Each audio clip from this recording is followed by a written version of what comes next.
We say, my people, it's your boy Jason out here, fam. Welcome to the Bala Show. Welcome back, Runthy. Man like Runthy, bruv. Look at him, bruv. Look at that beard is done. The trim is done. And boy, this guy, the smile is like literally, I can't match his smile, man. But man, welcome to the show, Mr. Runthy. How you doing, man? Yeah, man. Good as always. Good to see you, man. Good to see you. I'm excited for this one. Jeez, love that, man. Obviously, in this show is basically like, obviously previewing the weekend and also reviewing actually the last weekend. Obviously, we get to that. It's obviously like saucy weekend.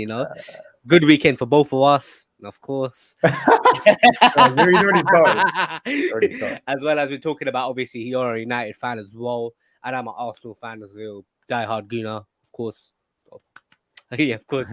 But yeah, man, obviously we're moving in, man. Obviously, how was your weekend? How was your weekend, man? Last weekend, yeah, no, it was Getting battered by the bees, Brentford, the hair, Maguire, boy, boy, them man, boy. Tell me about it, man. Tell me, boy. Tell me. Oh Speak God. to me. I mean, at 3-0, I couldn't watch anymore, man. I gave up. I can't lie. You know what, man? It's just got to a point with this club where it's got so bad that I'm numb to it now. I don't feel that pain now. Like I'm just so used to it. It's like the same thing that happened last season when we got battered by Liverpool 5-0. Like I don't know, I just felt numb. I think that was the day where like I just developed this numbness about it. Like obviously it's not nice to see and stuff like that. But like I'm so used to it now that it's nothing surprising me about this football club. But yeah, nah. I saw match of the day afterwards just to like see the analysis, and yeah, it made when I saw that, I was just like, wow, yeah. You obviously see things in more depth when they analyze the defending. Like goodness gracious me, some of the things we were doing were just Man, I'm telling you right now, horrific. I mean, the hair, bro. I feel like when I looked at him, he's finished. Nah, you know That what, first goal, I swear, the first goal that he bro, conceded, he could have caught it, like he could have had bro, it in his hand. It was like really bro. He's done this like 20 times since that Cristiano Ronaldo free kick went past him in that World Cup. You know that day that Ronaldo scored. yeah, I man. feel like that ended my guy. That ended my man De Gea. Like You think? he's not recovered, man. He's not recovered. Like there's probably a YouTube compilation 4 to 5 minutes long worth of these De Gea mistakes. Like he literally does it. Like he does it so regularly. Like it's shocking. And don't even get me started on him in a technical sense. Like he, as an actual modern day goalkeeper, he's so off it. We saw it for the second goal. Like, what is he doing? Trying to pass it out to Ericsson. Like, I saw on Monday Night Football, like the Carragher and Neville were like going in on him. I'm like, it doesn't even take geniuses to work out. Like, it was such a stupid mistake. I mean, the first one's obviously shocking as well, but there's all sorts of errors with him, and I think he's just an embodiment of Man United over the last few years, man. Like, I mean, don't get me wrong, before he was world class, but yeah, he on the same weekend that Henderson makes a penalty save against Rice and West Ham, it's just like all these things coming together. It's like, wow, okay, fair. It's like I can't lie, I've been a big De Gea fan over the years, but after last season, I saw too many faults in his actual, distribution and his technical level, and I realized no, you can't just completely ignore it. So yeah, I'm worried about him. I can't lie, I'm really worried. I mean, to be fair, like with the hair, right? Like at the start, I felt like like even when he was doing well, I felt like I rated him, but I felt like always in the near post, like he always get beaten. Is a bit 100. mad. Yeah. Like yeah, man, it's a bit mad. I can't lie, man. Like Abiram Surya Kumar, big up Runthy, man. Gee, Like my guy. you got Yeah. fans, bro. You got He's fans, man. he's a Chelsea fan. Like, Chelsea fan, yeah. boy. Yeah, my guy. Big up as well. My guy. we move into that later on, man. But still, yeah. Talking of the hair, right? I just wanted to say, like, I rated him. Like, I totally rated him, bro. That flipping that game against us, bro. Where he made that 33 saves or something. When we should have beaten you, we should have beaten you at the time. But that game still pisses me off. Doing the Millie Rock. Come on, That still pisses me off to that day. Like. I can't like, but then again, I felt like he's still a dodgy guy, like in terms of like beaten by the near post. It's just like I thought that there was still he can't really push that thing, like push the ball as strong as he can. Yeah. Then I feel like he got found out after 2018. When he No, 100, declined slowly and 100%, slowly and slowly. 100. And looking at that game as well, I was watching with Sam. Big up Sam. Yeah, Yeah, I was man, like, Sam. he came to my house. Let's watch the Brentford game in it. And then I was like, yeah, oh, come on, man. I was watching it with him. He couldn't really. He was in the straight face. I was looking at him. I was enjoying it. I can't lie. As an Arsenal Of fan, I was course, just yeah. like, yo, oh come on, man. You guys are the worst. I hated United, man, but I was just enjoying it time after game. Mm. And then I was like, boy, You fam, know, it was peak. That's when I kind of like found out about like, because obviously like beforehand, in our last podcast, I felt like I was kind of bigging you up a little bit. I can't lie, bigging up United. I yeah. can't lie. I was like, despite all the problems, I felt like Mm. there is still quality there. Mm. I mean, like in terms of like Sancho, like obviously Rashford coming back as in under new manager as well. Could he be? I think he could be a decent player as well. There's quite a few people like you still have Varane, and you know what? I thought you might do something like it's pretty much like it's not bad. I feel like your squad ain't that bad as you think. Yeah. Like if you know what I mean. Like I know what I mean. Like, obviously, like there's been other players that have been performed like previous in their careers as well, and it makes sense. But I just felt like in this game, after this game, I felt like there is hella problems out there, man. It's not, Deep-rooted. it's not Ten Hag. I feel really sorry for Ten But Hag, yeah, but 100. it's just like the players, bro. They don't give a shit. They don't.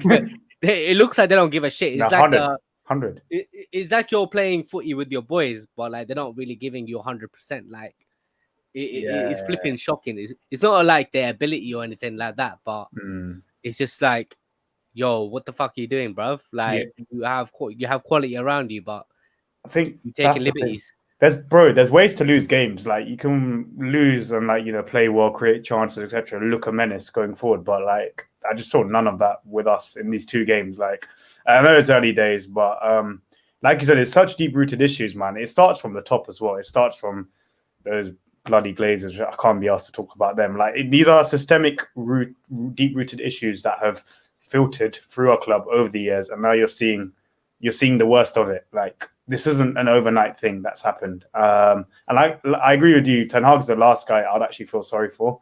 I until this guy fully gets backed in the transfer window and actually has a chance to really implement his style. Like, I wouldn't be as harsh on him as certain pundits have. Like, did you see Gary Neville and JB Carragher's interview for him ahead of Monday night's game against Liverpool? I haven't seen it. I haven't really bro, seen it. bro, it's bro. It was literally like I'm not.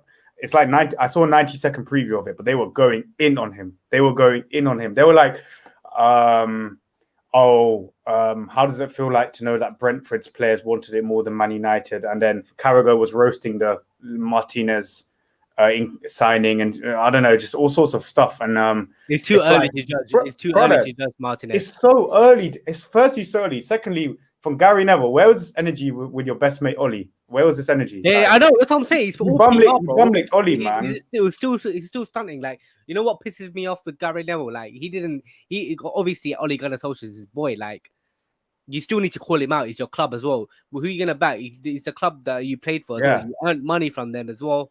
It's flipping frustrating. Like, you're a United legend. You need to back what's going on. You can't. You need to basically say it out. Like, literally, like say how you feel. Say how you think. Bro, at the end of Ollie's era, tenure last season, like even when we were getting battered by Liverpool, this guy wouldn't even say a word about him. Even the day after we lost 4-1 to Watford, this guy, I'm talking about Gary Neville. It's so annoying. This bias from the British media towards certain people because of allegiances. It's really jarring. Like you can tell, like even Ian Wright from in our perspective, right? He flip flops. Even with Arteta, there's a lot of PR involved. Even when I look at the Amazon documentary, they always put Arteta at his finest. Like literally, Arteta in like the front. Like both of our clubs are like really smart with their PR and marketing. Like how they actually brainwash fans. Fully agree. It's fucking ridiculous, bro. Honestly, like on a level, like I'm getting frustrated itself. Like as much as I hate United, it's just like I feel like the backroom staff and like everything around them is just absolutely toxic. And I felt like fans shouldn't be really cheated on like this. Like Yeah, it's ridiculous, bro. Like yeah. and I'm just seeing like in the Liverpool game, it's just like Glazers out. There's going to be like a lot of protests and stuff like that. No Mm. one's going to be in the game. Like you know what? It's going to be like, boy. How are you feeling about the Liverpool game, by the way? Like, You know what? If you asked me a month ago, I was dreading it a lot. I was like, "Phew, this could be another hiding, honestly, like another Mo Salah masterclass. Now, a few weeks on from that, and like closer to the game, I'm obviously nervous, but I think it'll be tighter than many people might think. I think it might be a cagey game, you know. I think Liverpool, they're not looking great. I mean, albeit they have a lot higher standards than us these days, but um, yeah, I'm just hoping we honestly. I know this isn't typically Man United, but I don't mind us shutting up shop. I would we even can take speak a about point. that. We can actually speak about that later on. Like like we Yeah, obviously when time goes by, like in the podcast anyway. But yeah, Albiron basically said that problem is ETH. Erin Ten Hag having players from 4 different systems with a clear out needed. Fan has to be patient with for United rebuild. I just hundred want to percent. say you can't obviously you can be patient, but at the same time, like you're under the ownership of the Glazers. They're absolutely toxic. Like bro, like the way they actually took money out of your club as well. Yeah, And but do you actually trust the Glazers to deliver as it is? And also under Sir Alex Ferguson, United has always been in a rebuild situation as well, which is mm. like, is your patient like within you? Is your patience still running out as well? Like on a level, like there's no plan or structure or anything like that. So what makes us feel like, oh, we need to be patient about this situation? I think it's more like okay. I think it's we've had Man United fans over the years have had such high standards with our football club. Obviously, like we've been used to such success over the years, and I think it obviously fans of clubs like Man United want to have high standards, but I think there's a reality. That it comes to a stage where you just have to accept reality, and I think things aren't just going to get better just like that by just continuously injecting money. I mean, Mm, when I say continuously injecting money, like just throwing cash at it, just on these sort of star-studded names, there has to be a proper methodical clear methodical out, way, and it doesn't methodical. just come with the team as well. It comes from upper, like higher up the club as well, obviously. But like that's another topic itself because obviously that's such a mess with the whole Glazer situation and everything like that, and the recruitment, the actual sort of backroom staff we have, obviously the manager as well, that quality of coaches we're getting. All of these things need to actually it's almost like we need to start from scratch in a certain way. When I say start from scratch, as in we need to look deeply into these issues and think, okay, these are factors which are contributing to Man United's downfall 100%. Like it's not just a case of Yeah, sack this manager, get the new one in 100%. And no, I do agree with what Abiram's saying in the sense that United might have to go through really, really dark times, like even darker than we've seen in the last 8 or 9 years, just to sort of ride that sort of wave and then come back again. Like it might get like that. It might be quite horrid, but we've yeah. seen over the years Man United trying to continuously throw things at it, You throw throw throw money, through a lot throw of managers, some big name managers, star-studded managers, and it hasn't worked. So clearly, like there needs to be more of a thorough look into in terms of the deep-rooted parts of the club, like recruitment, like style of just style of players, so many small things. And yeah, like I said, I think it's been so low in the last 12 months, particularly that a part of me accepts that you know what, it might get even uglier. It might get even uglier, but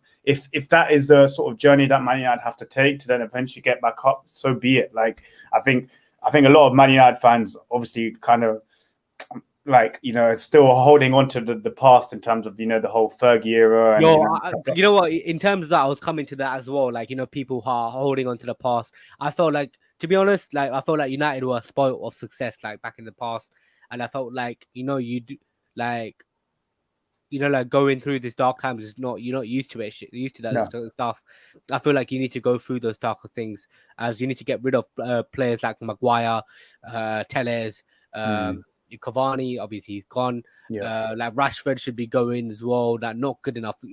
Rip those players who have no mentality or no fight or no courage to play for this football club. It's yeah. just like because there's a lot of players out there, there's a lot of bad eggs at the club as well. And I felt like with under there's also like whenever like a manager leaves United since Fergie, for Yep. example, Jose Mourinho, Hmm. Louis van Gaal has spoken out. Solskjaer has spoken out as well recently as well. Obviously, when I come to Jose, obviously you did see that that press conference when he said like 4 years ago, like these players are not good enough. You know, it needs to be structured around. It looked a bit toxic, and you wouldn't really like work under these circumstances. As well as Louis van Gaal actually said, like he advised his Dutch players that like whoever goes to United will not be playing in the World Cup squad because it's Manchester United, and it's like I'm not bantering or anything like that, but he Yeah. actually said that. It- And there's a lot of like slide remarks as well, like that he made against United that kind hmm. of exposes the Cronkies as well. Even Ralph Ragnick as well, he came out as well. He basically spoke out as well. Like he has been given actually consultancy role. I thought that was a good move by the Glazers, but at the end of the day, he's flipping PR like Hmm. as an advisor or like doing the footballing side, getting transfers in, but that wasn't under his control, by the way. Like he didn't do anything. It's just like they had Yeah. to get him. It. It's, I find it's that. strange.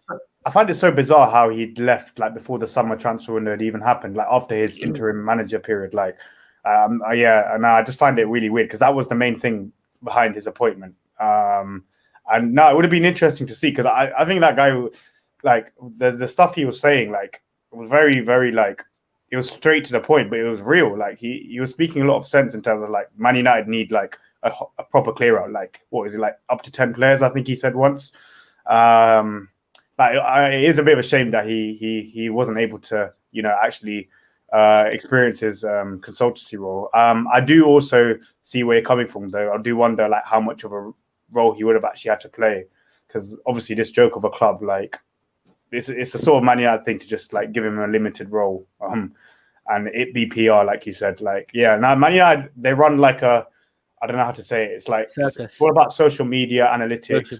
views, clicks, I would marketing. say I would say the same thing to us.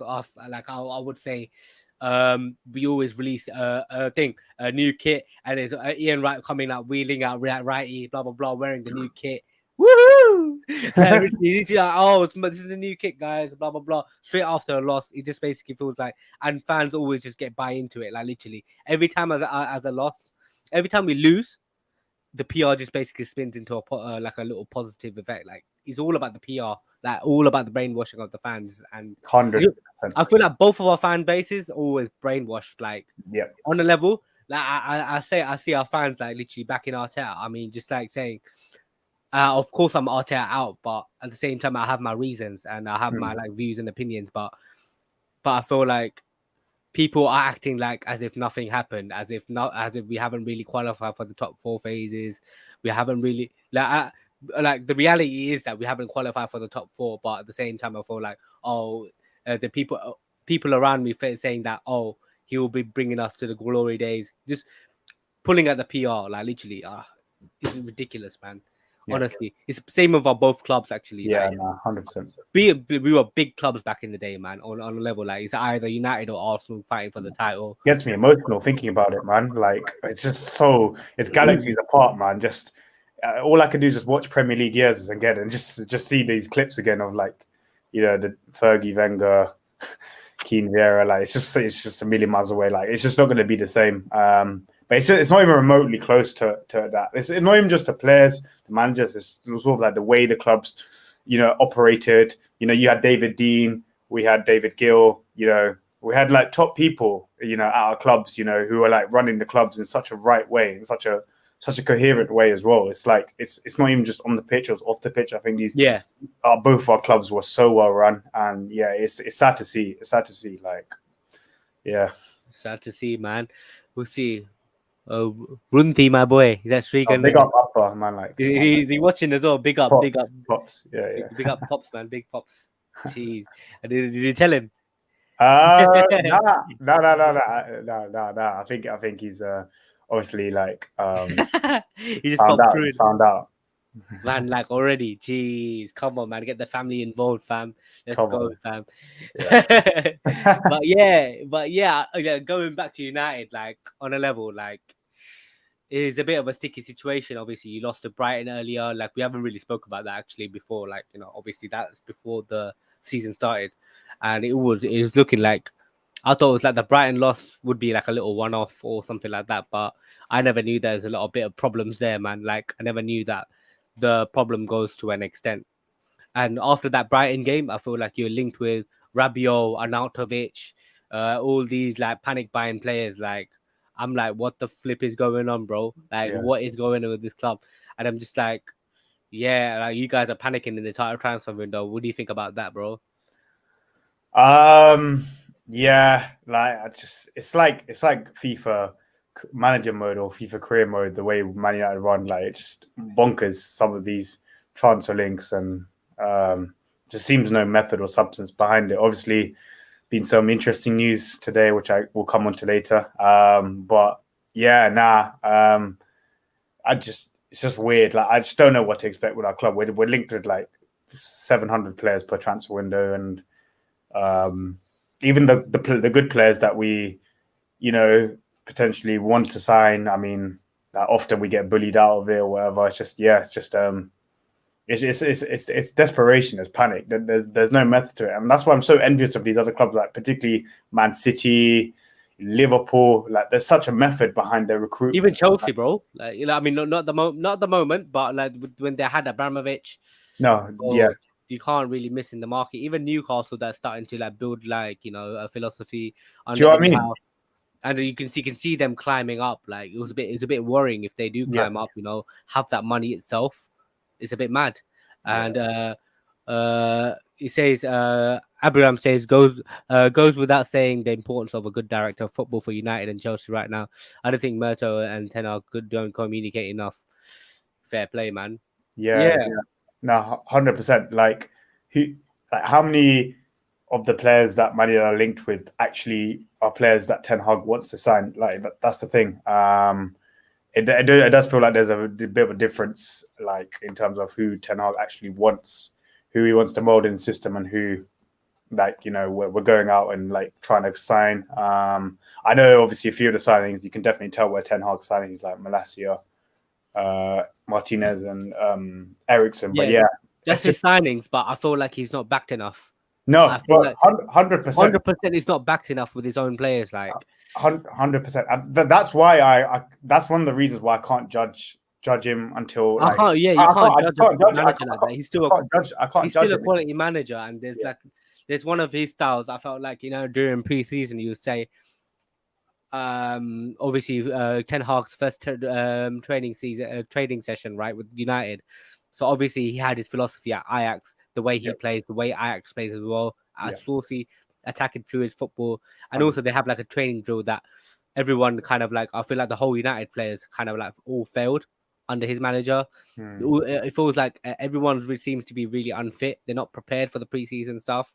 It's just like I feel like he has a philosophy, but it's just Yeah, like it doesn't really like the United players don't bind into it. Like yeah. is I feel like is a manager's is it the manager problem or is it the players problem? But in this situation, I feel like the players is 100% the problem.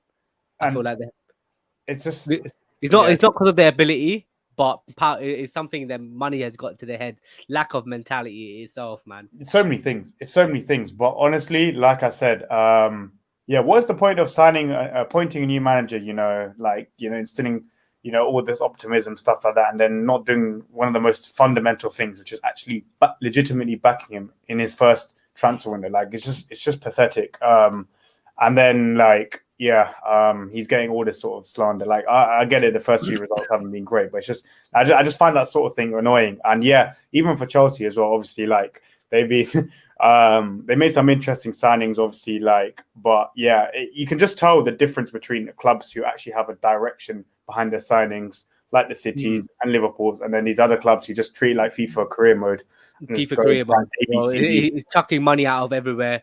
Like I said, with Newcastle, like they have this money, but they're building it really slowly.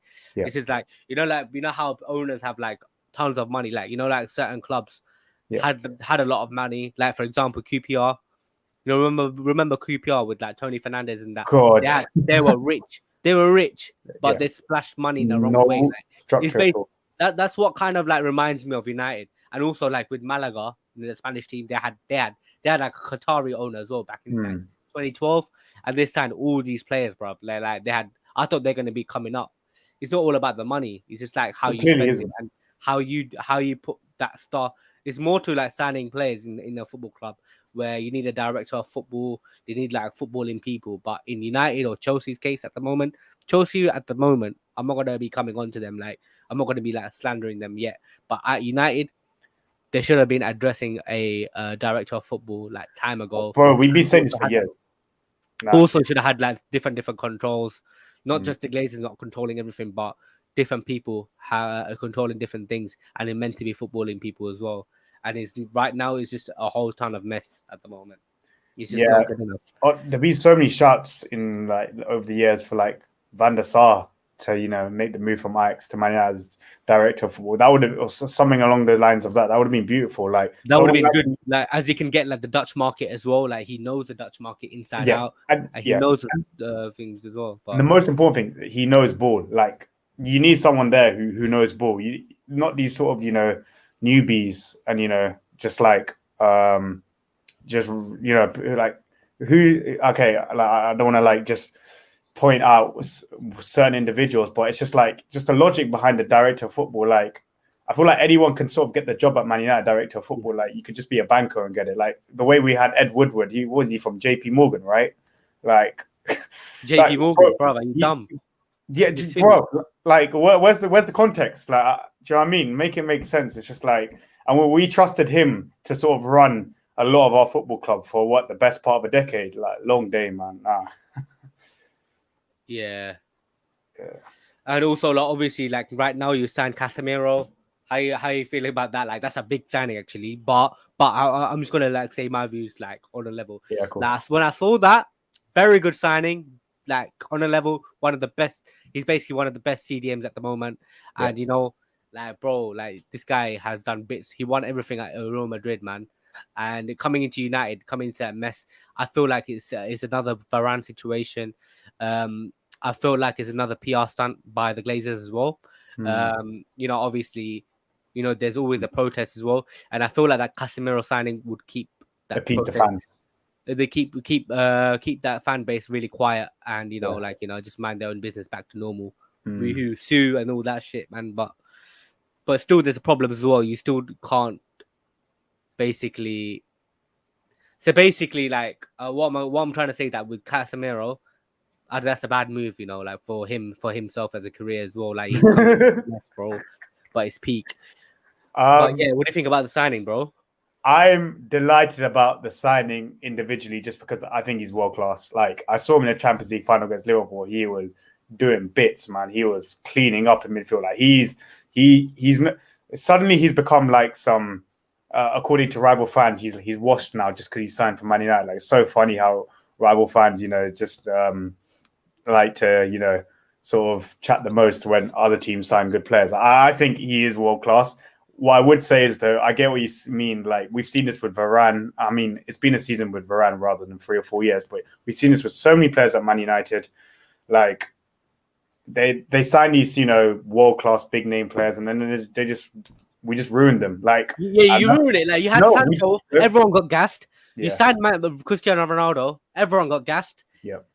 You signed obviously linked with De Jong. Fans had like a boner. It's mad, isn't it? Oh, they put everything there, they have everything linked. Now you signed Casemiro, Varane, and bro, you signed these big players, and also you signed Alexis as well, man. Like you signed these big players, but you just tend to everyone flopped on a level. What I would say, what is different with not necessarily different, but one thing that I would say is we've been calling out for a proper DM for years, and to finally get one is brilliant. It's something good. Brilliant signing. I can't fault it. It's great. It's fantastic because we actually needed to plug the hole. We can't survive another season with McFred. I mean, particularly McTominay. Don't get me started on him. I want to keep my composure in this podcast. But Individually, that's what I mean. As an actual footballer, I am delighted because I know he's world class and he will improve the team. Like he's sick. Like he's done it on the biggest stage. This guy's been part of a midfield that's three-peated the Champions League. Like what more needs to be said? Like he is literally like he was like the unsung hero of that team, man. Bro, man was playing with Cruz and Modric, yeah, to McFred, Fred and McTominay, boy. But yeah, that downgrade is peak. I don't know. I mean, to be fair, like with him, for him, it's a very good signing. Best DM in one of the best DMs in the world. I just want to say, like with you need another midfielder as well. I mean, to be fair, like you need another number 8 as well. Like he can't play under Fred or McTominay because he would get exposed. Like he will get like straight exposed, man. Here's the thing. How do you think? I guess there's a question for both of us to answer. How do we think he's gonna fit Casimero in? Do you think it's going to be as part of a 4-3-3, or do you think he's going to be or 4-2-3-1 with like a pivot with Fred? Because obviously they played for Brazil together, and then maybe Bruno Eriksson as the number 10. Like there's different ways you can go about it. Obviously, you can play with them. Yeah, I mean, to be fair, like I said, your team ain't that bad. You have to an extent, I see it. To an extent, you still have a not quality squad, but you have a. I don't think you have got good squad depth, but I think we have big names. That's the thing, but you have big names. But how many legitimately good players can I say play for Manchester United? And honestly, I can't name many. Like legitimately, like I'll be like, he's actually good. Like there's been you know that players normally come for a paycheck. It's kind of like Manchester United. Bro, like we offered like MLS. Yeah, bro. We literally, it's like a retirement. We offered Casimero hella Muller. Like it's not a joke. Like people, that's the reason why I signed. Like I'm not brainwashed to think he was dreaming of playing for Man United, having just won the Champions League with Real Madrid. It was a new challenge. Yeah, bro. We know. I know that. And obviously, it hurts in a way, but I'm at this stage. I'm down that, but I'll take it. We just need bodies in and quality players. And I said Casimero decided to ruin his career, Arjun. I can't. Yeah, let's see, man. Like, as much as I would like to, defend Man United's transfers over the last few years, it's not been great. But honestly, under a new manager, like I'm trying. There are positives to this. It's not. I'm not reacting to this news by being upset or anything. I'm delighted for it. I'm just obviously delighted, but don't get too excited. I'm wary of how big signings have gone in the past. That's the thing. I'm obviously cautious and optimistic. There's a cautiousness to my optimism. But it will be interesting to see him under a good manager, like a tactically sound manager. You still have Donny van der Beek though, but does he not get played or something? Bro, here's the thing with Donny van der Beek. Like this guy was cooking under Ten Hag, 3 seasons ago in the Champions League, 3-4 seasons ago. Like Ten Hag knows how to use this guy. Like I would love to like see the Donny at Ajax, but I know that there's more to it than just simply saying that. It's obviously in a different Casimero Donny, you can say. Oh, I'm still so confused as to where Donny's best position is. Like maybe it could work with Casimero as a 6th, and then a number 8, and then maybe a number 10 or 2 number 8s. Maybe all I'll say is it's funny because I think what's his name? Ten Hag said recently that number 10 is Donny's best position or something like that. I might be wrong, but I have a feeling he said that. But whenever I've seen Donny play number 10, he's just been out. He's been bodied. Like it doesn't suit him at the highest level. You think the Premier League don't suit him or anything like that? Yeah, well, I feel like you could potentially say that. I would also sort of back him in a way, in the sense that I do think like his game time has been very limited, and I've seen good elements to him. I personally would like to see him as number 8. If I'm going to give you an answer, I think I can see him as number 8. I can see him. He should be playing alongside Casemiro. Like, give it a chance, man. Like, maybe, you've literally seen McTominay. I don't know why McTominay and Fred played together. Like, I rate Fred. I can't lie. He's a good player. No, I do as well. He's a good quality player, but I feel like under Casemiro, I think they will work. Not under McTominay. They played for Brazil together. There is some chemistry there. Like, I would be open to Casemiro, Fred, and then I feel like if Casemiro plays under McTominay, it feels like bro, that's not happening. That's not ever gonna. That's not gonna happen. Like But, he'll Man be United, exposed, bro. Like yeah. he'll be like. Man United give me very little hope, but there's one thing I can tell you now: he's not playing with McTominay. He hasn't he hasn't made the move to play with Scotty boy. Okay, like look, like McTominay is not he's not going to be starting. Like as much as I've had my doubts about Man United, how they go about things over the years, like there's no way McTominay is starting games for Man United regularly anymore, which is beautiful news. I have to be honest.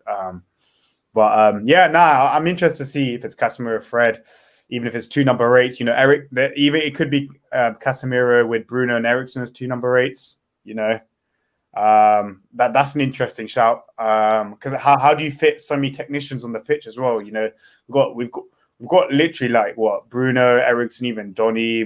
There's creativity in the team. It's just like how to use it.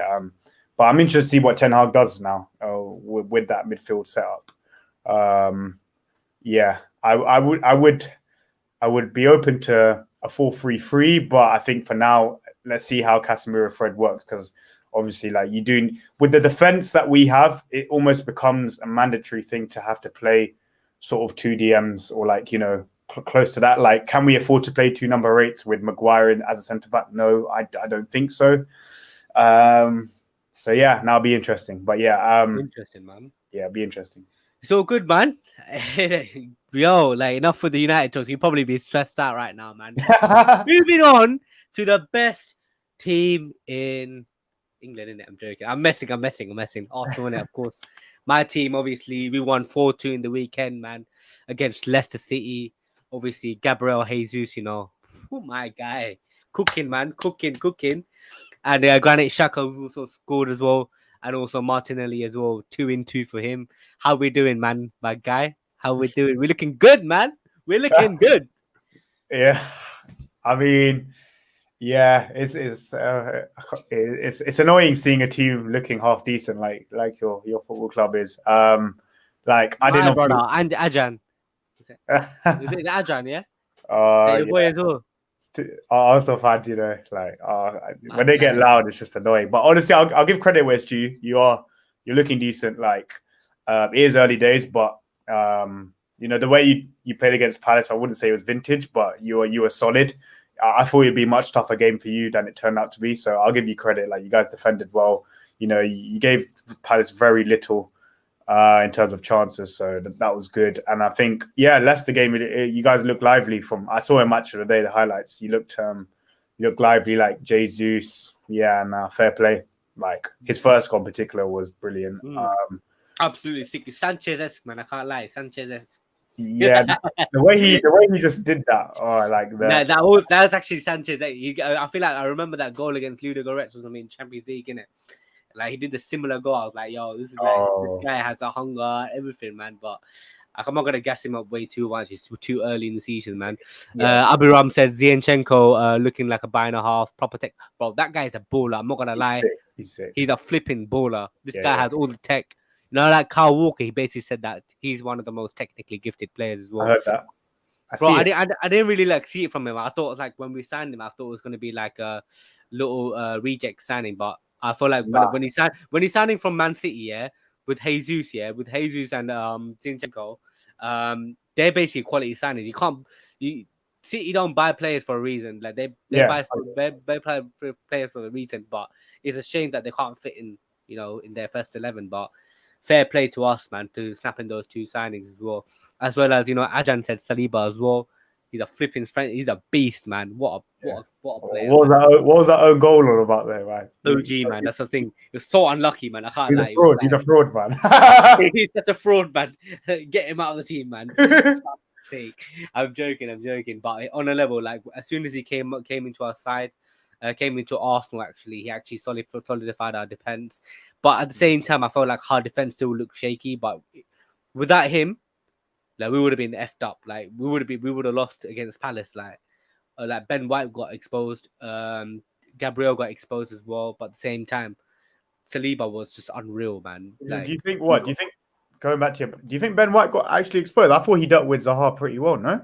Not as much, man. He looked a bit nervous. Like really?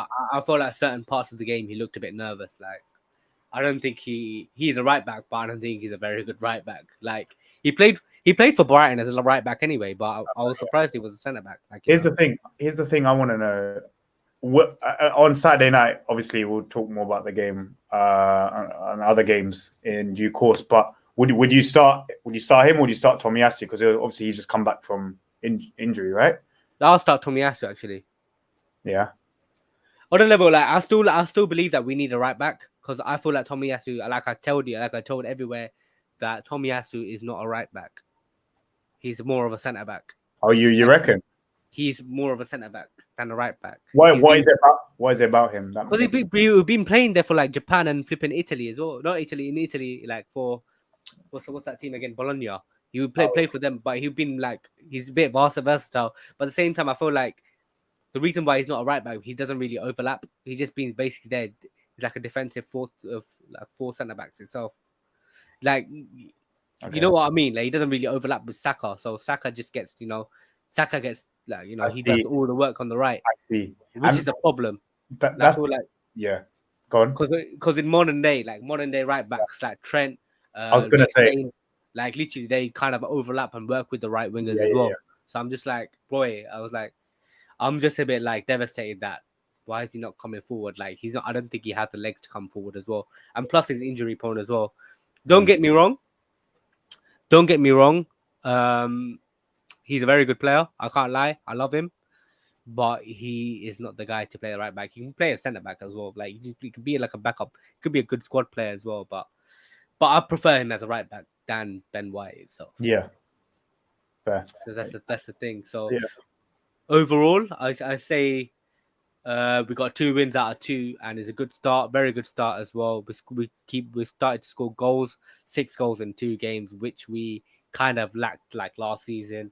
And with Jesus coming into the fold as well, he adds a little bit of goal, like a goal threat that Lacazette didn't. Like from last season, we're missing that striker, and Jesus is basically like filling that void. And I feel like we still need another striker actually, because Eddie's not good enough. What if they become injured? What if Partey becomes injured? What if Jesus becomes injured? We're pretty much fucked. I can't lie. Abiram basically says, if I think you guys are a good CM away from competing, Prison FC could create could have recruit soon. You never know, bro. I'm not no comment, man. I can't lie. I can't comment on that stuff, man. But if that's true, Prison FC is actually getting a good midfielder, man. Boy, but we are a good we need a good CM as well alongside Partey. We need obviously we link with Tielemans. We look with quite a few host of players as well, and also we needed quite a few players. And who do you think we need to buy anyway? Like in terms of for us to improve? I think a right winger to ease the burden on Saka is important. Like you don't want to get the guy to like you need more than just him as a outlet. I know you've got Pepe, but obviously it's not really working out for Pepe, is it? I mean, he's being linked with a move to Nice, I've heard, or something like that. So yeah, I think that's important. Yeah, I would also say I guess in the midfield as well, depending on what happens with a certain midfielder as well. Like that literally was one of the biggest factors behind you guys not finishing the top 4 last season. Partey's injury, like, because you guys were on smoke before. I'll give you that. Like, you guys were looking up teams, just looking at a solid team. You weren't conceding many goals, and then the moment he goes, you just like lose 3 in a row, whatever. It's like a bagel, man. You can go through the midfield. There's nothing there on a level. There's nothing there, man. But it is what it is. That's the thing. So within our transfer window, I feel like we need a right back. Obviously, like I said, we need a right back. Obviously, because the right back is not, it's pretty weak. He can't overlap with you. You need someone to overlap and work with the wingers as well to ease the burden with Saka as well. Also, right wing. I feel like we need like a wide forward as well, like a little like Sane type, winger, like a goal scoring winger. We need a DM. We need an absolutely monster in DM, and also a CM as well, and a few backups as well. Like that's what I'm saying. Yeah, because our second 11 is not good enough to finish in the top 4, and we got exposed last season as well. Coming towards the end, the squad depth with the injuries and all these things, like it was a mess. 100. And you know what? It's peak. It's actually peak right now. So Mm, yeah, and we got Bournemouth in the weekend as well. You know, mm. yeah, man, it could be. And if we win that game, it's going to be a 3 wins for the first time since 2004. 3 wins in a Wow, row in the Premier League since wow, 2004. That's how much we declined, fam. that's that's a, nuts. That's the that's Henri era, my guy. That's the Henri era, but that's when I was like bloody like a baby, fam. My balls hasn't dropped yet, fam. I can't lie. My balls hasn't dropped since, man. I was like, boy, it's a bit mad. It was a bit mad. But yeah, man. We're looking good, by the way. We're actually looking good. The Yeah. transfer window is actually like, still hasn't finished yet. We're linked with like Pedro Neto. Ooh, Hopefully, fingers he's crossed. cold. Pedro Neto is cold. He's sick. But hopefully, I'm just like, Bro, please. bro, before he got that, I think it was an ACL. He got a terrible injury, which ruled him up for the best part of the year. He was doing bits in the league. I think it was during lockdown season or the 2020-21 season. Like this guy was doing bits, and he was doing bits in such a dead team as well. Wolves was so dry in an attacking sense as well. Like they're literally, under Nuno and all of that. Like under Nuno, they started off really well, but I feel like towards the end of his time, they became a far less attacking team. Like this guy was still, like scoring goals in big games against good teams and stuff like that. Like he's sick. Like he's someone who I think has a big future ahead of him. So if you were to get him, I'll be even more worried. Hope you don't get him. Oh, you've seen the links, right? Is it like substantial? What with? Yeah, it's not. So, yeah, it's kind of substantial. We linked with him. But I'm just like, I don't think we have made any concrete moves. But like, I felt like there's a bit of movement there. We started talking to his literally agent and stuff like that. So Abiram says Petroneto could be a good signing since he can play anywhere across the front three, man. Yeah, Yeah, that fluid. versatility is needed, man. That's the thing. Fluid. I know he can play anywhere across the front three, but I feel like I want a specialist in every position. Like I hate versatility players, man. Like sometimes, Really? yeah, I mean, it's good to have versatility in the It's squad. Like it's a good, as much as you're a good player, I feel like it is like it's like jack of all trades, but not master of none, man. Sometimes like is one of them sayings that it could be like right because we have a lot of players like Ben White. He can play as a right back. He's not that great at right back. Tomiyasu, there's a lot of defensive players that we have versatile, but they're not really as good as in their normal positions. It's like I know if you know what I mean. So yeah, man, it's a bit mad, isn't it? I can't lie, it's a bit mad. It's a bit of a sticky one still. But yeah, so that's what I'm saying, man. So yeah, so obviously we got Bournemouth in the weekend. Obviously Bournemouth just got newly promoted as well. Yeah, so I feel confident in the game. It's a nice easy start. We've got Fulham after that. Fulham at home. I'm trying to get tickets after that game as well, fam. I'm trying to get tickets, man. But it's like getting tickets for Arsenal now is hard, man. It's absolutely hard, bro. Oh, fair. And then we got Villa at home as well. Then we got you guys. I mean, before that, I feel like we can get 5 wins out of 5. Bro, your August honesty is on paper is after the Palace game. It's a nice run of fixtures. Those 4 games in particular, like on paper at least. Like obviously, with the Premier League, we know what happens on paper and sort of what reality is. 2 very different things. But I'm thinking, damn, you guys have a really good chance to cement 4 wins out of 4 there. So yeah, I mean, sorry, is it 4 wins? Would it be 5 wins? It'd be 5 wins before Man United. 5 wins out of 5. Yeah, I can see you guys winning those 3 games before the United game, definitely. The thing is that what I would say with Arsenal is obviously early season hype, blah blah blah. Fair enough. 2 wins out of 2. It's more, I would like to see how Arsenal do in the big games as well. I mean, you can say that with a lot of clubs, but particularly clubs who do well against the lower clubs, like how they fare in a big game. So that United game, obviously, that's your first sort of, I guess historically, it's not a big game. It's a small team, Little United, yeah, Little United. Listen, it's a small team derby. We can agree on that. Okay, we're 2 washed clubs. London. What I mean is, like, psychologically, that that would be a big test for you guys. Like, as bad as we are now, Yeah, like, on a level, psychologically, all the time, I feel like That's when what I I mean. go to United, every time I go to United, I feel like, yo, like, we never do well in this place, man. I was like, after that 2020 win, I was like, without no fans, I'm like, yes. That's what I mean.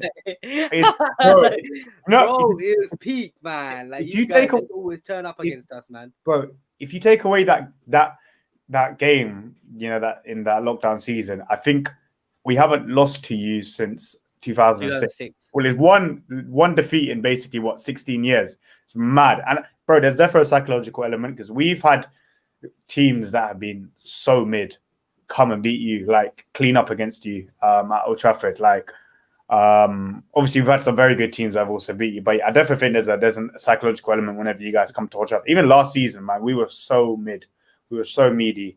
I guess you guys were finding yourselves out as well, but I thought I was worried about the game. I went to the game actually, the 3-2 at Old Trafford last season. Yeah, how much was that tickets anyway? Bro, I can't lie, it was only, I think it was 50 or something. Yeah, I got it off a mate.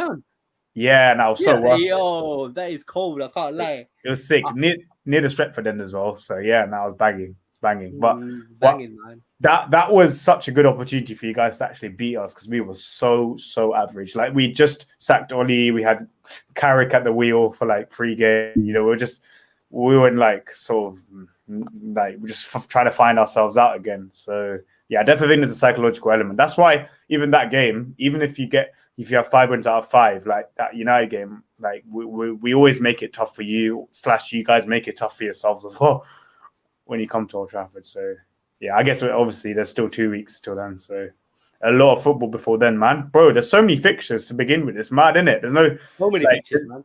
Usually the first weekend of September or something, there's like an international break, but it's just coming thick and fast obviously with the World Cup. But I mean, to be fair, there's an international break towards the end of September. But other than that, like we have a lot of games till September. So I'm like, we're blessed with football, man. We're blessed with like obviously Champions League football, Europa League football, Conference League football, man. Everything's back. I'm gassed.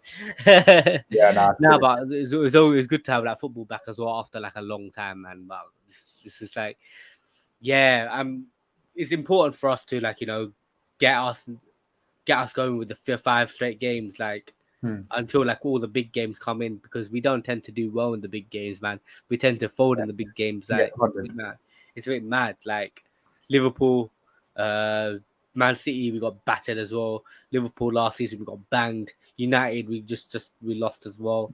Chelsea, we beat Chelsea as well. Like we always Chelsea, bro. Recently, you been Chelsea. We beat Chelsea. I don't know. We just turn up against Chelsea at Stamford Bridge as well. Like that, you used to get butchered there, season after season after season. Under the Wenger era. That's Mourinho attacks, man. I can't lie. It's Mourinho. Sometimes over the last, they haven't beaten us in the last. They haven't beaten us as a bridge since 2019. It's 2018-19. I remember. So, 2018. My dates and that. Emery's first season. But on that day, we should have won that game as well. I'm pissed off, man. You had chance. It's flipping. It won't be. It won't be. That guy was a long game. I hate Iwobi, man. I hate him. That guy is the most first. I feel like this guy. It's not like I hate him or anything like that. This guy has good techers. I can't lie. He's good at going forward, but I don't know how in the final third he can't finish in a brothel, man. He can't finish. Literally, he cannot finish. Yeah, I'm being serious, bro. He's a good quality player, but he can't finish. It's when you say like that, it kind of gives me Timo Werner vibes. Like very good outside of the box, but when it comes to inside the box, it's the same thing, bro. Can't do shit. But to be fair, he scored a banger the other week though in the Bundesliga. So yeah. Bundesliga tax in it. It's always a Bundesliga tax in it. So I'm just mad. So I'm just like moving on to Chelsea, man. Like obviously we talked about our teams as well. Moving on to the rest of the big 6. Obviously Chelsea, Tottenham came through. Tuchel versus Conte came through. It was a mad thing. I can't lie. Beast in the end. Who do you think would have been the one in the fight, man? Looking at those two managers, man. Oh, Conte, man. Conte is different. I think he's different level, man. Like I don't know his fight. Well, if I saw both of them vexed at me in a nightclub, I'm running away from Conte. I'm not going to run away from Tuchel like that. I'll probably walk. I'll probably power walk it, but I wouldn't sprint away. But Conte, that guy's got a menacing look about him, man. You do not want to fuck with Conte. I feel like watching that game, yeah, Chelsea 2, Tottenham 2 as well. What a game it was. Yeah, I'm Barclays, man. I think Chelsea, they played their best football in years. I can't lie. They dominated. They They dominate. literally they put. I don't know how Tottenham came away from that game, but like that is basically match winners out there, like Kane and Son. But boy, they got battered, bro. They got battered inside out. Midfield battle, they were like all over them. That's the thing. There's different kinds of domination in football. There's like domination where you create clear-cut chance after clear-cut chance, create so many opportunities, and then there's this kind of domination where Chelsea just completely won the midfield battle, like you said. They didn't. I don't think they created the clear-cut chances that sort of matched the domination that they had. Like I feel like they could have created more. They still had some good chances, like Havertz in particular. But yeah, Tottenham were nowhere to be seen for a lot of that game, and they were fortunate in more ways than one to get that point. Yeah, they were like nowhere to be seen. Like Chelsea dominate their midfield, like they can't get out. That Koulibaly, what a finish as well, man. That goal was actually good. And then literally I just want to say Anthony Taylor as well, man. What a disgrace, bro. Like on a level, like in the first Chelsea goal, I was like in the first Tottenham goal I saw, it was like literally like a little slide tackle or something. Like it was from Bentancur. I don't think.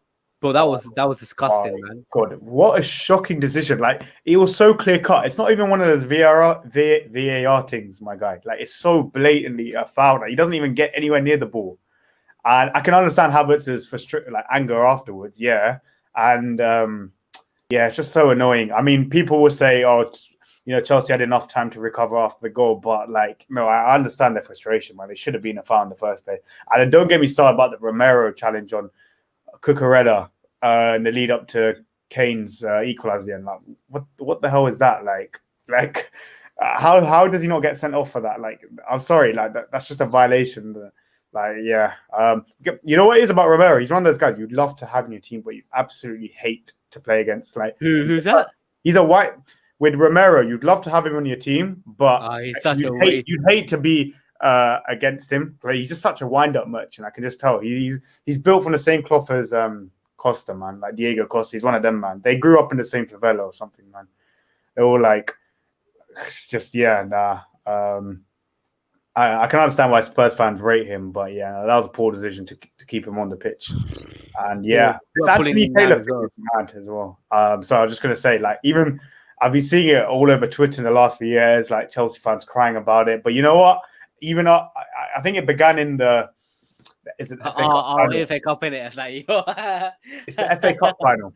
It's the FA Cup final. The Aubameyang one. Like I think he was moving a bit sus towards Chelsea then. So I think Chelsea fans might have a point, like yeah.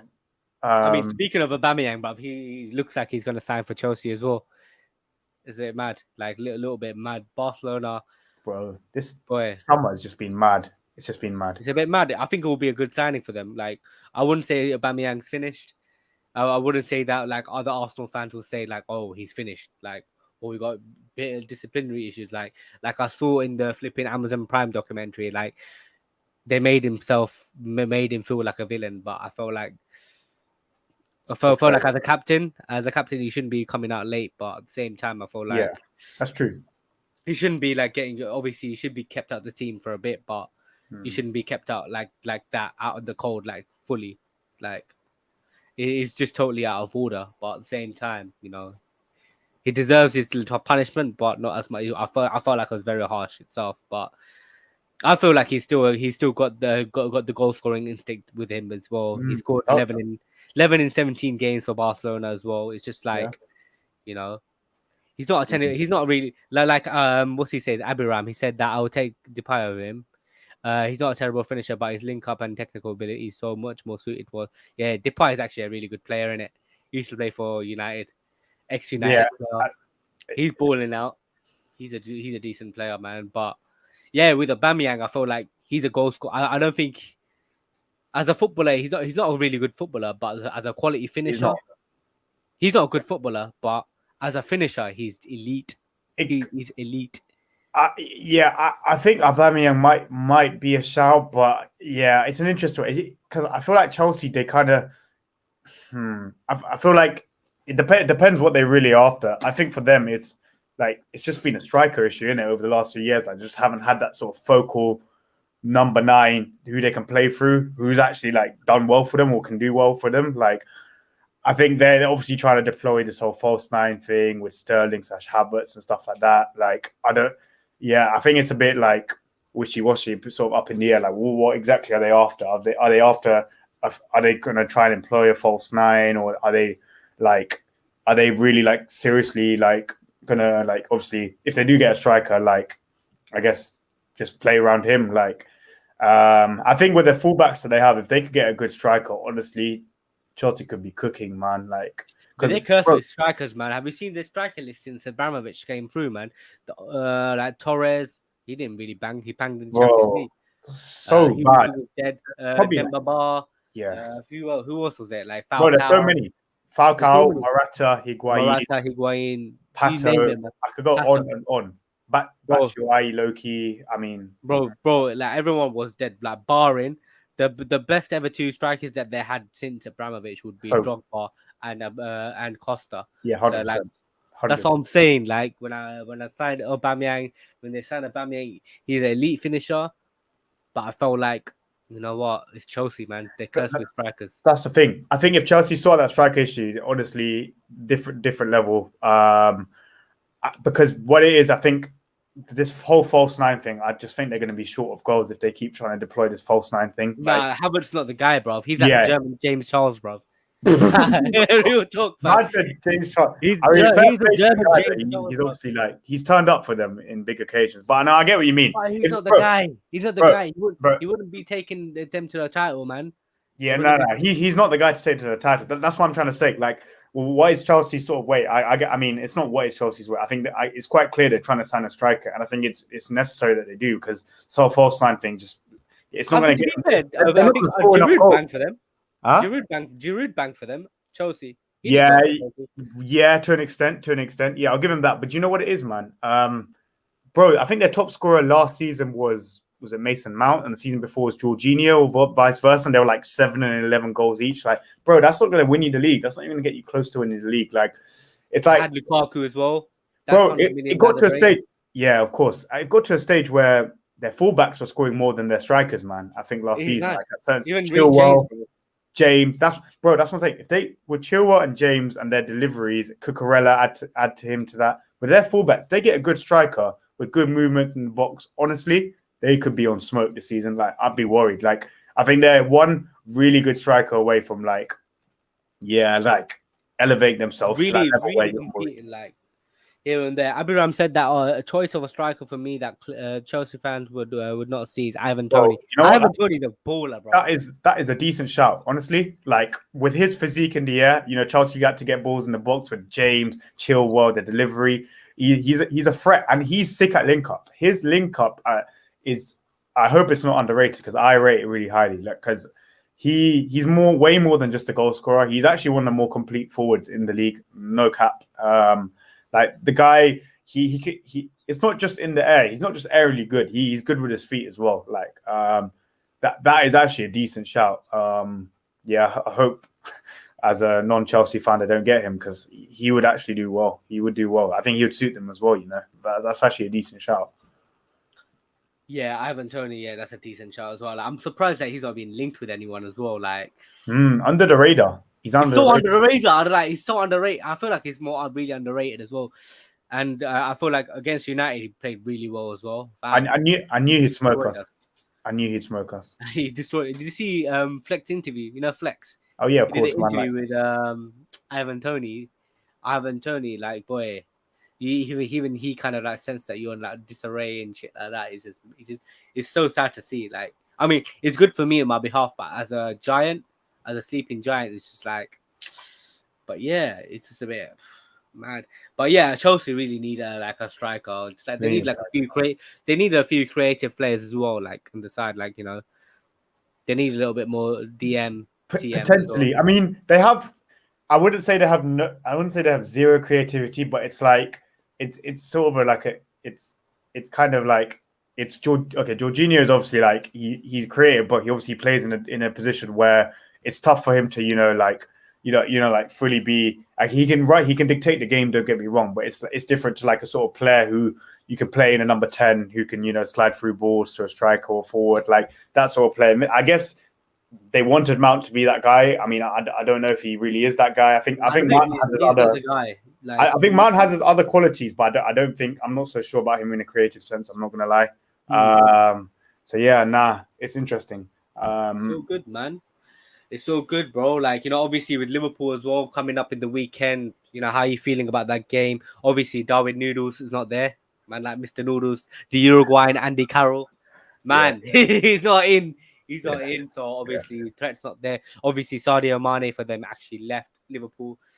It's a big, big blow for them as well. I don't think Liverpool's attack are the same. They're not the same side with Mane in it. It's a big blow for them as well. So like, I feel like the same thing. Yeah. Like, yeah. In terms of the game itself, like I sort of alluded to earlier, I wouldn't say I'm optimistic, but I'm not fearing it in the same way I feared it before. Although when it comes to match day, I probably will be shitting myself because there's Liverpool at Old Trafford recently. Just giving me so much. Do you want to come to my house to watch it if you want? You can watch it with me. Do I want to go all the way just to see my team get please. I want to watch. I need to watch a United game with you still, innit? Not a game that we're gonna get smoked in, my guy. I love it. We'll pick another one. We need to maybe FA Cup third round game where Man United have a chance of actually winning. But I mean, to be fair, you lost to Middlesbrough last year, so relax. Fourth round. Man United, we got to the fourth round of the FA Cup. Okay. I mean, unlike us, man. We exactly. That's what I said. That's fine. Yeah, I think it'll be KGFA. I think we'll be pragmatic. I'd like to think we would be like the way we lost these two games against Liverpool. I mean, with Brighton and Brentford, like I'll take a draw. I'll take a scrappy 0-0 in a heartbeat. Honestly, like I think that's a good result. Huh? That would be a good result for you. No, and honestly, just losing 3 in a row psychologically is bad as well. Here's the difference. I know you guys lost 3 in a row. No, I know.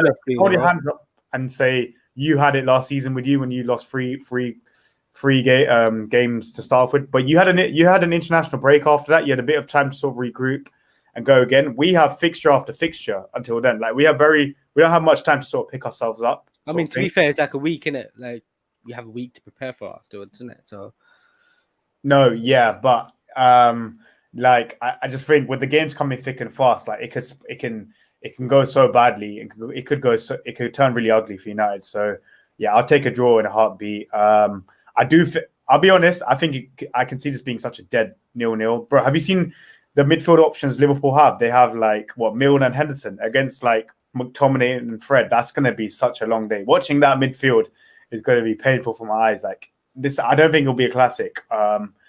And yeah, Liverpool aren't looking great for their standards. So yeah, I could, as long as I'll take the driest 0-0 in the world. Honestly, like you need to get the ball rolling.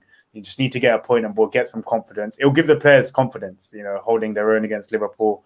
Wouldn't surprise me if we did. Honestly, it wouldn't surprise me. I think last time when we lost 5-0 to them, I think Oli, I don't know what he was trying, but he almost tried this. I do know what he was trying. He tried this 4-2-4, which was so stupid because 4 days before we played Atalanta in the Champions League with the same formation. We got ripped to shreds in that first half. We were 2-0 down. If it wasn't for another Ronaldo masterclass in the Champions League, we would have lost that game. So I'm hoping Ten Hag actually, shuts up shop and just, doesn't try to go gung-ho and try anything too shabby or, brave. I'll genuinely but with their midfield absentees, like, in Thiago in particular, I don't think I think Fabinho might be playing. I'm not so sure, but I know Thiago is definitely out, and one or two others. I know that Milner's been playing for them. Like I'm confident. I'm confident that what I'm confident is not in the result. I'm confident that like it won't be another drubbing like last season because I don't think the midfield battle will be as bad for us. I think it'll be a mid-off. I think it'll be so dry. The midfield. I feel like it is because they haven't really performed well against Palace or Fulham. It was a bit of a muddy affair. Like it was. They didn't really look great. Like without Mane, I don't feel like threatened. Like, if you know what I mean. But I can't really sleep on Liverpool itself. There's still quality.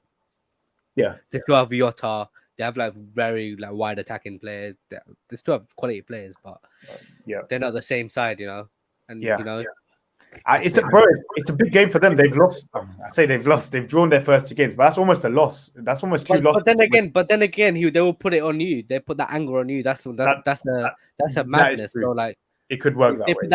put that mad anger, and like literally the must win, then you're finished, man. Can't lie. I'm not gonna Yeah. lie. But yeah, what's your prediction for the game? Just control because we're just gonna conclude in it soon. Reckon it might be 1-0 Liverpool, but I think it'll be a dry affair. I'll Yeah, say 3. I'll say 3-1 Liverpool. To be honest with you, you man, reckon? 3-1 Liverpool. I'll say. I think Salah's gonna turn up a little bit, but Yeah, Salah yeah, against us, long day. long day, man, long day, and it's gonna be like quite peak. I don't know who they're gonna play up top as well. Darwin Núñez is injured. No, Firmino's out as well. I think. I don't Yeah. know, but yeah, If we'll see.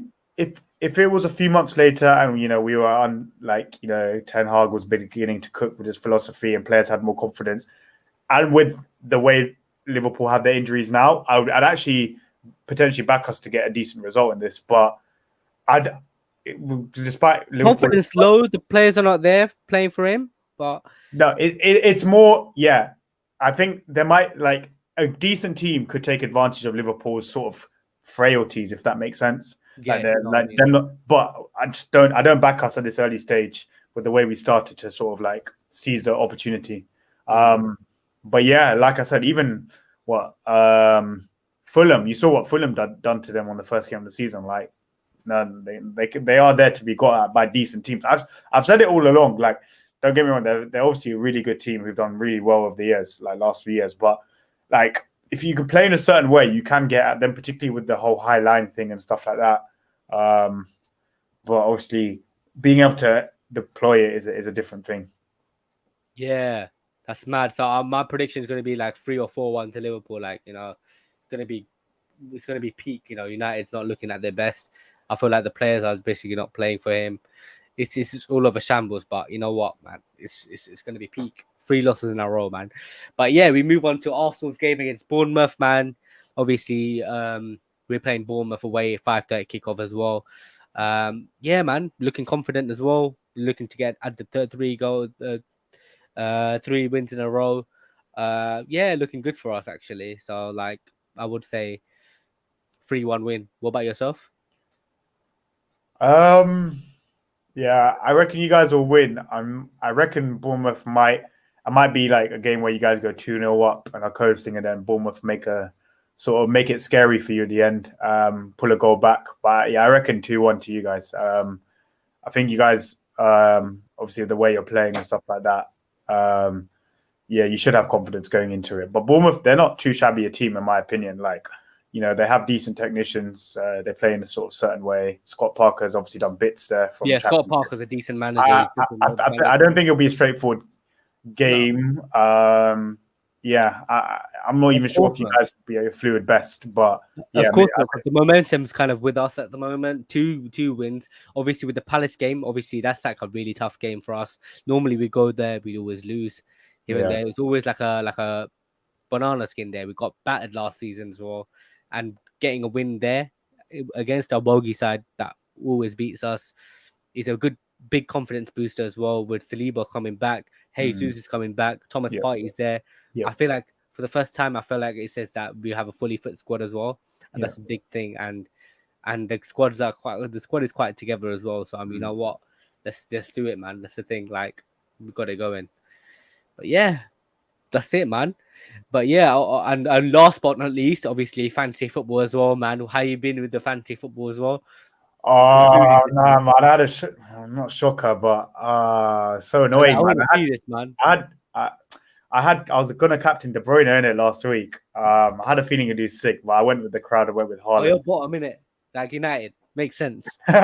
Week 2, buddy. Relax yourself. Week 2. But no, I was so annoyed. I would have done so much better if I'd captained De Bruyne. But we move. How about yourself? Yeah, man. I was very annoyed. Obviously, I had Haaland and Jesus up top in it. Obviously, Haaland got assist, But at the same time, I felt like, Jesus, bro, got 19 points for me. I should have put him as captain. Bro, that's I was nuts. Why vexed. triple I captain? was literally vexed. Yeah, That's man. a bit vexed. But like, other than that, like I'm actually doing well. I got like 63 points. My defense is looking mad. Trippier has actually done bits for the week as well. Koulibaly scored as well, but he conceded 2 goals. If it Oh weren't yeah. for that case, yeah, man. I thank God I put Saliba on the bench as well. Like he got -1 for me, so I was like, yo, Yeah. But other than that, man, it's a bit of a mad thing, man. But we continue, man. I'm taking this seriously, B. I'm taking this seriously. Come on, man. But yeah, man, that's the thing, man.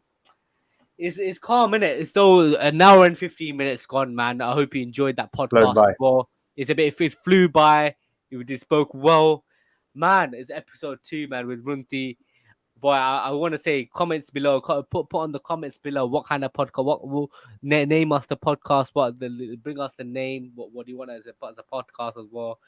Bring some funny ones, you know, we'll select it there, or we could just talk within ourselves, you know. But yeah, man, if you're doing like any like serious things, man, we'll like if you're up for some serious things, man, give me a shout, fam. If anyone wants to come on my podcast as well, man, feel free, man. Abiram says, big up you guys, man. Cheers, my bro. Cheers, my bro. Big up, everyone, man. Love your comments and yeah, love the support as well, bro. Thank you very much for coming on, man. If you're down, feel free. Also, my guys, hit the subscribe button as well, man. I'm trying to grow my channel as well. Also, make sure you share that content as well, like, you know, around all digital platforms, magic. Hashtag Castillo. But yeah, man, like on a level, like the content, also share the content, and also subscribe, people. And we are out. Thank you very much, Runthy. Pleasure, hope to see you soon, man. Next week, bro. It's gonna be a mad thing, fam. After the Liverpool game, after you cry as well. See. Relax. In a bit, broski. See you later, guys. Have a nice one. Take care.